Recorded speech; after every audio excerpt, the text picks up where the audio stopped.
Hello guys. Ah, Bida ko ngayon ay ipapakilala.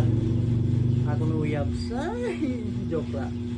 So, ipapakilala ko without further ado, Cardam.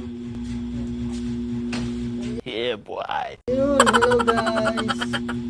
So, ayun, salamat ngayon Simon ha. Bruh. Nagpapakilala. Bago akong kaliwat. So, ayun guys, napausa ka mo para sa short. Regalo ko ito na iya. Sana all. Alam na ka mo. Balitaw guys. Anak to iyo yan ha. Panaton pamulay kasi is 25 tapos nagatong 24. So finally schedule natin ang pamulay na natin pambata is ma-move kita nga to 27. Okay, 27 kita kay 25.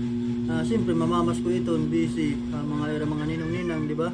Mamamas ko ito nila. Tapos ang 24 liwat may nakulot lakat. Okay, makuri itong baga busy kay damot lakat. So ato kita hit 27 kaya mo tag free. Okay, so mapamulay kita hitong December 27, 2025 itong mga kabataan. So ang aton venue Adela Didea Basketball Court. So hara nila.